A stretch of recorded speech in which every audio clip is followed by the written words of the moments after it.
എന്തേ അള്ളാഹു തആല അത് തന്നെ തുടങ്ങാൻ കാരണം? അതിലാരും ടെൻഷൻ അടിക്കണ്ട, അത് തരുന്നത് റബ്ബാണ്, അവനതിന് മാർഗം കാണും. ഒരുപാട് ആളുകൾ പെൺമക്കൾ മാത്രമുള്ളതിന് സങ്കടപ്പെടുന്നവരുണ്ട്. റബ്ബേ, അവരെയൊക്കെ കെട്ടിച്ചയക്കാനുള്ള, നല്ല നിലക്ക് പോറ്റി വളർത്തി അവരുടെ കാര്യങ്ങളൊക്കെ വൃത്തിയായി നിർവഹിക്കാനുള്ള തൗഫീഖ് നീ നൽകണേ റഹ്മാനെ, നീ നൽകണേ റഹ്മാനെ, നീ നൽകണേ റഹ്മാനെ. ഇന്നും ഒരു സഹോദരൻ പറഞ്ഞു, വല്ലാതെ വിഷമത്തോടുകൂടി പറഞ്ഞു, പെൺകുട്ടികളെ കെട്ടിക്കാനുള്ളതാണ് ഇന്ന് എല്ലാ നാട്ടിലെയും വിഷമം. മറ്റുള്ള വിഷമങ്ങളെക്കാൾ വലിയ വിഷമം അതാണ്. അത് ഈ സ്ത്രീധനത്തിൻ്റെ ഈ ഊരാക്കുടുക്കിലാണ് യഥാർത്ഥത്തിൽ ഉപ്പമാര് വല്ലാതെ വിഷമിച്ചു പോകുന്നത്. അല്ലാഹു സുബ്ഹാനഹു വ തആല എത്രയും പെട്ടെന്ന് സലാമത്ത് നൽകുമാറാവട്ടെ. നമ്മുടെയൊക്കെ വീട്ടിലുള്ള പെൺമക്കൾ, പെങ്ങന്മാർ, നമ്മുടെ വീട്ടിൽ വിവാഹപ്രായമെത്തി നിൽക്കുന്ന സ്ത്രീകൾക്ക് അല്ലാഹു അനുയോജ്യരായ ഇണകളെ പ്രദാനം ചെയ്യുമാറാവട്ടെ. ആമീൻ എന്ന് നമുക്ക് ദുആ ചെയ്യാം. സുഹൃത്തുക്കളെ, ഞാൻ പറഞ്ഞത് അല്ലാഹു തആലയാണ് മക്കളെ തരുന്നത്. അതവൻ പറഞ്ഞു യഹബു ലിമൻ യശാ, അവൻ ഉദ്ദേശിച്ചവർക്ക് അവൻ ഫ്രീ ആയിട്ട് കൊടുക്കും. യഹബ്, അവൻ ഫ്രീ ആയിട്ട് ഇങ്ങനെ കൊടുത്തുകൊണ്ടിരിക്കും. ഇനാഹൻ, അത് പെൺകുട്ടികളായിരിക്കും, ചിലർക്ക് ദുക്കൂറായിരിക്കും, ചിലർക്ക് ദുക്കൂറായിരിക്കും, ചിലർക്ക് പെൺമക്കളെയാണ്, ചിലർക്ക് ആൺമക്കളെയാണ്, ചിലർക്ക് യുസവ്വിജുഹും ദുക്റാനം വൈനാഥ, ആണും പെണ്ണും കൂടി കൂട്ടിയിട്ട്, ആൺകുട്ടികളുണ്ട് പെൺകുട്ടികളുണ്ട്, രണ്ടും കൂടി ഉള്ളവരുണ്ട്. ചിലർ അഖീമായിരിക്കും, മച്ചിയായിരിക്കും, തീരെ മക്കൾ ഇല്ലാത്തവരായിരിക്കും. അങ്ങനെ 4 ശൈലിയിൽ മനുഷ്യരെ ഞാൻ ചെയ്യാറുണ്ട്, മനുഷ്യർക്ക് ഞാൻ നൽകാറുണ്ട്. അതേത് കിട്ടിയാലും തൃപ്തിപ്പെടാൻ മനുഷ്യൻ നിർബന്ധിതനാണ്. അള്ളാഹുവാണ് കാര്യങ്ങളൊക്കെ ചെയ്യുന്നത്. ഏതാവട്ടെ, ആൺകുട്ടികളില്ലാത്തവർക്ക് അല്ലാഹു തആല നല്ല ആൺകുഞ്ഞുങ്ങളെ കൊടുത്ത് സന്തോഷിപ്പിക്കട്ടെ. തീരെ മക്കളില്ലാത്തവർക്ക് ഇബ്രാഹിം നബി അലൈഹിസ്സലാം എത്രയോ പ്രായാധിക്യം ചെന്നതിൻ്റെ ശേഷം അള്ളാഹുവിനോട് ചോദിച്ചു, ഉത്തരം കിട്ടി. അതുകൊണ്ട് തന്നെ പ്രതീക്ഷ ആർക്കും നഷ്ടപ്പെട്ടിട്ടില്ലല്ലോ. അല്ലാഹു തആല എത്രയും പെട്ടെന്ന് മക്കളില്ലാതെ വിഷമിക്കുന്നവരുടെ മനസ്സ്, ഒരുപാട് ആളുകൾ ദുആ ചെയ്യാൻ വേണ്ടി പറഞ്ഞിട്ടുണ്ട്. ഒന്ന് ആത്മാർത്ഥമായ ആമീൻ പറയുക. നമ്മൾ അള്ളാഹുവിൻ്റെ പള്ളിയിലാണ്, നോമ്പ് നോറ്റാണ് ഇരിക്കുന്നത്. അവരുടെ മനസ്സിൻ്റെ വിഷമമാണ് അവരറിയിച്ചത്. അതുകൊണ്ട് നമുക്കതിലൊന്ന് പങ്കുകൊള്ളാം അവരോടൊപ്പം. പടച്ചോനെ, ഞങ്ങളോട് ദുആ വസിയ്യത്ത് ചെയ്ത ഒരുപാട് ആളുകൾ, ഈ സദസ്സിലുള്ളവരും അല്ലാത്തവരുമായ ഒരുപാട് ആളുകൾ, അവർക്കൊക്കെ നല്ല സ്വാലിഹീങ്ങളായ കുഞ്ഞുങ്ങളെ നീ നൽകണം റഹ്മാനെ, സ്വാലിഹീങ്ങളായ കുഞ്ഞുങ്ങളെ നൽകണം റഹ്മാനെ. കുഞ്ഞുങ്ങളെ തന്നാൽ പോരാ, അത് നീ സ്വാലിഹീങ്ങളാക്കി തരണം റഹ്മാനെ, സ്വാലിഹീങ്ങളാക്കി തരണം റഹ്മാനെ. വലിയൊരു വിഷയമാണ്. എപ്പോഴും മനുഷ്യന് ഏറ്റവും വിഷമമുണ്ടാകുന്ന കാര്യമാണ്. തിടുക്കം കൂടുതലും ആ മനുഷ്യന് ഈ വിഷയത്തിൽ തിടുക്കം കൂടുതലുമാണ്. ചിലർക്കൊക്കെ അത് വല്ലാത്ത ടെൻഷനാണെന്ന് പറയാൻ കാരണം, ഞാൻ മുമ്പൊരിക്കൽ ഖുർആൻ ക്ലാസ്സിൽ വെച്ചൊരു സഹോദരൻ എന്നോട് ദുആ ചെയ്യാൻ വേണ്ടി പറഞ്ഞു. ഉസ്താദെ, കുട്ടികളില്ല, ദ്വാരക്കണം. അയാൾ കരഞ്ഞുകൊണ്ട് പറയുന്നു. ഞാൻ അദ്ദേഹത്തോട് ചോദിച്ചു, സുഹൃത്തെ, എത്ര കാലമായി കല്യാണം കഴിഞ്ഞിട്ട്? ഞാൻ അദ്ദേഹത്തോട് ചോദിച്ചതാ, കരഞ്ഞു പറയുന്നത് കണ്ടപ്പോൾ എത്ര കാലമായി? അപ്പം അദ്ദേഹം പറഞ്ഞത് 8 മാസമായി ഉസ്താദെ കല്യാണം കഴിഞ്ഞിട്ട്. എനിക്ക് ഭയങ്കര തമാശയാണത് തോന്നിയത്. 8 മാസമായി കല്യാണം കഴിഞ്ഞിട്ട് ഇതുവരെ കുട്ടികളില്ല. എന്താ ഇപ്പോൾ കാട്ടുക? ഇതിനാണ് തിരക്ക് എന്ന് പറയാം. ഖുലിഖൽ ഇൻസാനു മിൻ അജൽ. ഖുർആൻ പറഞ്ഞു, മനുഷ്യനെ തിടുക്കത്തിൽ നിന്നാണ് പഠിച്ചത്. എല്ലാറ്റിനും മനുഷ്യന് തിടുക്കാണ്. വേഗം വേഗം ആവണം, ഒക്കെ വേഗമായിക്കൊള്ളണം എന്നതാണ്. ഖുലിഖൽ ഇൻസാനു മിൻ അജൽ.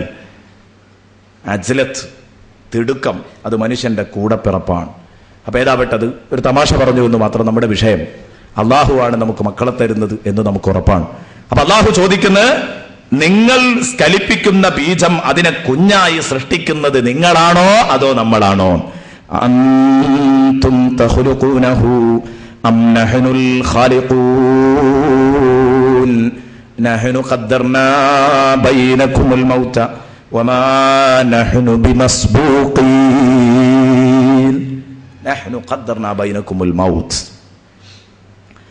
നഹ്നു ഖദ്ദർനാ ബൈനകുമുൽ മൗത്. നിങ്ങൾക്കിടയിൽ മരണം കണക്കാക്കിയത് നമ്മളാണ്. ശരിക്ക് ചിന്തിച്ചോളൂ. അവിടെയൊക്കെ നിങ്ങൾക്കിടയിൽ മരണം കണക്കാക്കിയത് നമ്മളാണ്. അല്ലാഹു തആല നിങ്ങളെ മരിപ്പിക്കുന്നത് ഞാനാണ് എന്നുള്ള പ്രയോഗമല്ല നടത്തിയത്. നിങ്ങൾക്കിടയിൽ മരണം കണക്കാക്കിയത് ഞാനാണ് എന്ന് പറഞ്ഞാൽ ഈ കണക്കാക്കുക എന്ന പ്രയോഗത്തിന് കൂടുതൽ സ്ഥാനമുണ്ട്. ജീവിപ്പിക്കുന്നതും മരിപ്പിക്കുന്നതും ഞാനാണ് എന്ന് പറയലാണ് അള്ളാഹുവിന്റെ ലക്ഷ്യം. അതിന് നിങ്ങളെ ജീവിപ്പിച്ചു, നിങ്ങളെ മരിപ്പിക്കുന്നു ഞാനാന്ന് പറഞ്ഞാൽ മതി. മരണം ഞാനാ കണക്കാക്കിയത് എന്ന് പറഞ്ഞാൽ എപ്പോൾ മരിക്കണം, എവിടെ വെച്ച് മരിക്കണം, എങ്ങനെ മരിക്കണം എന്നൊക്കെ തീരുമാനിച്ചത് ഞാനാണ്. ഇതാണ് നഹ്നു ഖദ്ദർനാ ബൈനകുമുൽ മൗത്ത്. മഹാന്മാര് ഈ ആയത്ത് വിശദീകരിച്ചുകൊണ്ട് പറഞ്ഞത് കാണാം. ഇമാം നസഫി പറഞ്ഞത് കാണാം, ഫമിൻകും മൻ ഖസീറുൻ ഉംറു വമിൻകും മൻ തവീലുൻ ഉംറു വമിൻകും മൻ മുതവസ്സിതുൻ ഉംറു. പലരും ഉണ്ട്, പല നിലക്കും ആളുകളുണ്ട്. നിങ്ങളെ കൂട്ടത്തിൽ ദീർഘായുസ് കിട്ടുന്ന ആളുകളുണ്ട്, നീണ്ട പ്രായം ലഭിക്കുന്നവർ. അത് അല്ലാഹു അങ്ങനെയാ കണക്കാക്കിയത്. 100 കഴിഞ്ഞിട്ട് മരിക്കുക, 105 വയസ്സ് കഴിഞ്ഞിട്ട് മരിക്കുക, 90 കഴിഞ്ഞിട്ട് മരിക്കുക, 80 കഴിഞ്ഞിട്ട് മരിക്കുക. അള്ളാഹുവിന്റെ തീരുമാനമാണ്. അതേസമയം അതേ രൂപത്തിൽ തന്നെ മൻ ഖസീറുൻ ഉംറു, അതാ വളരെ ചെറിയ പ്രായക്കാരുണ്ട്. ജനിച്ച അന്ന് തന്നെ മരിച്ചുപോയി, 10ാമത്തെ വയസ്സിൽ മരിച്ചു, 12ാമത്തെ വയസ്സിലാണ് നിങ്ങളുടെ കുട്ടി ആക്സിഡന്റ് മരിച്ചത്. ഇങ്ങനെയൊക്കെ ഉണ്ടാവാം. അതൊക്കെ അള്ളാഹുവിന്റെ തീരുമാനമാണ്, പടച്ച റബ്ബിന്റെ തീരുമാനമാണ്. എത്രയോ ചെറിയ ചെറിയ മക്കൾ മരിച്ചു പോകുന്നു, എത്രയോ ചെറിയ ചെറിയ മക്കൾ മരിച്ചു പോകുന്നു, ആക്സിഡന്റായി മരിച്ചു പോകുന്നു, ഉമ്മാന്റെയും ഉപ്പാന്റെയും കയ്യിൽ നിന്ന് നഷ്ടപ്പെടുന്നു. ഇങ്ങനെ ഒരുപാട് വാർത്തകൾ നമ്മൾ കേൾക്കുന്നു. അള്ളാഹുവേ, ഞങ്ങളെ മക്കളെയൊക്കെ നീ അപകട മരണങ്ങളിൽ നിന്ന് കാക്കണം റഹ്മാനെ, കാക്കണം റഹ്മാനെ. റബ്ബേ, മക്കൾ നഷ്ടപ്പെട്ട ഉമ്മമാർക്കും ഉപ്പമാർക്കും നീ മനസ്സമാധാനം നൽകണം റഹ്മാനെ. എൻ്റെ പ്രിയപ്പെട്ട കൂട്ടുകാർ, ഞാൻ പറഞ്ഞു വന്നത് ചെറിയ പ്രായത്തിൽ മരിച്ചു പോകുന്നവരുണ്ട്. മുതവസ്സിത്തുൻ ഉംറു, അതുപോലെ തന്നെ മിതമായ പ്രായത്തിൽ, മധ്യമ പ്രായത്തിൽ നഷ്ടപ്പെട്ടു പോകുന്നവർ, മരിച്ചു പോകുന്നവർ. സംഗതി വയസ്സ് 10-25 വയസ്സേ ഉള്ളൂ, 30 വയസ്സേ ഉള്ളൂ, 35 വയസ്സേ ഉള്ളൂ, 40 വയസ്സേ ഉള്ളൂ. അപ്പോഴാണ് അറ്റാക്കായി അങ്ങ് പോയി. ഒരു കാരണവുമില്ല.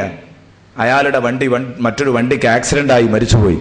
അല്ലെങ്കിൽ ഇയാൾ ആക്സിഡന്റ് ആകുമെന്ന് പേടിച്ച് ഇയാൾ വണ്ടി തന്നെ എടുത്തിട്ടില്ലായിരുന്നു. പക്ഷെ വേറെ ഒരു വണ്ടി ഇയാളുടെ ശരീരത്തിൽ പാഞ്ഞു കയറി. ഇയാൾ കടയിൽ ജോലി ചെയ്തുകൊണ്ടിരിക്കുമ്പോൾ ആ കടയിലേക്കൊരു വാഹനം ഓടിക്കയറി ഇയാൾ മരിക്കുന്നു. എത്രയെത്ര സംഭവങ്ങൾ, എത്രയെത്ര സംഭവങ്ങൾ. എൻ്റെ കൂടെ ജോലി ചെയ്യുന്ന അരീക്കോട് മജ്മയിലെ പ്രിൻസിപ്പൽ, അദ്ദേഹത്തിൻ്റെ അളിയൻ തൊട്ടടുത്ത ദിവസം നിങ്ങൾ പത്രത്തിൽ വായിച്ചു ഒരു സഅദിയെക്കുറിച്ച്. അദ്ദേഹത്തിൻ്റെ സ്ഥാപനത്തിൽ ജോലി ചെയ്തുകൊണ്ടിരിക്കുകയാണ്. അദ്ദേഹത്തിൻ്റെ കടയിൽ കച്ചവടം നടത്തിക്കൊണ്ടിരിക്കുമ്പോഴാണ് പുറത്തുകൂടെ പോകുന്ന വണ്ടി ഇടിച്ചു കയറി അദ്ദേഹം മരിക്കുന്നത്. ആ പണ്ഡിതന്റെ ഖബർ നീ സന്തോഷമാക്കി കൊടുക്കണം റഹ്മാനെ. എല്ലാ പാപങ്ങളും നീ പുറത്തു കൊടുക്കണം റഹ്മാനെ, എല്ലാ പാപങ്ങളും നീ പുറത്തു കൊടുക്കണം റഹ്മാനെ. ഇതേ നമ്മുടെയൊക്കെ കഥയുള്ളൂ. മരണം അല്ലാഹു കണക്കാക്കിയ ഇൻഷാ അല്ലാഹ് ഞാൻ പിന്നീട് പറയുന്നുണ്ട്. ഒരു ദിവസം അതെന്നെ വരുന്നുണ്ട് വിഷയം. അപ്രതിരോധ്യ യാഥാർത്ഥ്യമാണ് മരണം എന്നൊരു വിഷയം വരുന്നുണ്ട്. അവിടെ വെച്ച് മരണത്തെക്കുറിച്ച് കൂടുതൽ പറയാം. അവസാനത്തെ ദിവസത്തെ ചർച്ച അതാണ്. അപ്പൊ ഇന്ന് ആ കൂട്ടത്തിൽ പറഞ്ഞു എന്ന് മാത്രം, ജീവിപ്പിക്കുന്നത് ഞാനാണ്, മരണം നിങ്ങളുടെ ഇടയിൽ കണക്കാക്കിയതും ഞാനാണ്. അപ്പൊ എത്രാമത്തെ വയസ്സിൽ മരിക്കണം ഞാൻ കണക്കാക്കിയതാണ്. എവിടെ വെച്ച് മരിക്കണം? ബസ്സിൽ വെച്ചിട്ടാണോ, ട്രെയിനിൽ വെച്ചിട്ടാണോ, പള്ളിയിൽ വെച്ചിട്ടാണോ, സിനിമാ ഹാളിൽ വെച്ചിട്ടാണോ, എവിടെ വെച്ചാ നീ മരിക്കേണ്ടത്? അള്ളാഹുവാ കണക്കാക്കിയത്. പന്ത് കളി കണ്ടത്തിലാണോ, നിശാ ക്ലബ്ബുകളിലാണോ, എവിടെയാണ്? ഞാനാണ് കണക്കാക്കിയത്. എവിടെ വെച്ച് മരിക്കണം, എത്രാമത്തെ വയസ്സിൽ മരിക്കണം, എങ്ങനെ മരിക്കണം, എന്താണ് മരണ കാരണം, എന്തായിരിക്കണം, ഇതൊക്കെ കണക്കാക്കിയത് ഞാനാണ്. എന്റെ ഈ കണക്കിനെ മുന്നോട്ട് കടക്കാൻ, എന്റെ ഈ കണക്കിനെ ഓവർടേക്ക് ചെയ്യാൻ ഞാനൊരു തീരുമാനമെടുത്തിട്ടുണ്ടെങ്കിൽ ആ തീരുമാനത്തെ ഓവർടേക്ക് ചെയ്യാൻ ഒരൊറ്റ കുട്ടിക്കും സാധ്യമല്ല. എന്നാലോ അള്ളാഹുവിന്റെ തീരുമാനങ്ങൾ പ്രാർത്ഥന കൊണ്ട് ചിലപ്പോൾ തിരുത്തപ്പെടും.